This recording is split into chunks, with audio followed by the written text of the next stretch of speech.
বিনা নোটিশে সড়ক ও জনপথ বিভাগের উচ্ছেদ অভিযানের প্রতিবাদে অনির্দিষ্টকালের জন্য উত্তরাঞ্চলের পেট্রোল পাম্পগুলোতে ধর্মঘট পালন করছে রাজশাহী বিভাগীয় পেট্রোল পাম্প মালিক ও শ্রমিক ঐক্য পরিষদ।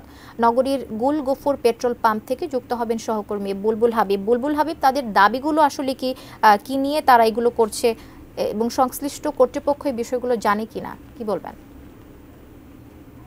আসলে জানিয়ে রাখি যে আসলে গতকাল রাত্রে হঠাৎ করে কিন্তু এই পেট্রোল পাম্প ওনার্স অ্যাসোসিয়েশনের যে ধর্মঘট, সেই ধর্মঘটটা ডেকেছে এবং সকাল থেকে যারা আসলে গ্রাহক, যারা আপনার তেল নিতে আসেন, তারা কিন্তু এসে দেখেন যে এই প্রত্যেকটা পেট্রোল পাম্প বন্ধ রয়েছে এবং সেখানে আসলে কোনো ধরনের একটা নোটিশ টানিয়ে দেওয়া হয়েছে।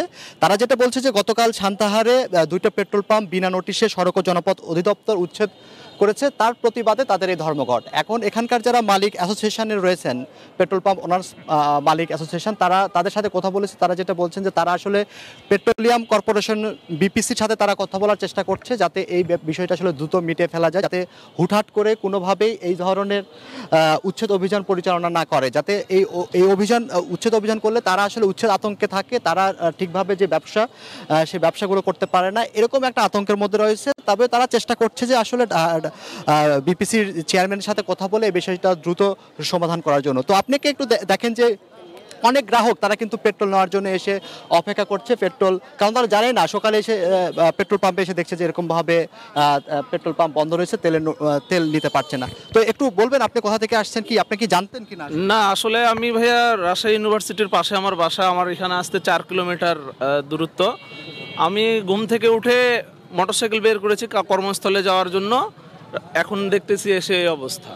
আসলে এটা আপনারা মানে যদি ঊর্ধ্বতন কর্মকর্তাদের মাধ্যমে আমরা যদি টেলিভিশনের স্ক্রিনেও যদি জানতে পারতাম, তাহলে আজকে এই ভোগান্তিটা হতো না। ধন্যবাদ আপনাকে। তো আপনি কি? আমি প্রাইভেট ড্রাইভার, আমি তেল নেব, আমি গাড়ি যে সাইডে রাখা আছে এসে দেখছি এই অবস্থা। ধন্যবাদ আপনাকে।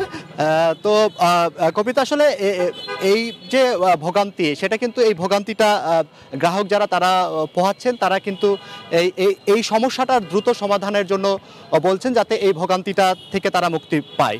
তো কবিতা, এই ছিল এখান থেকে যে পেট্রোল মালিক অ্যাসোসিয়েশনের যে ধর্মঘট চলছে তার খবর।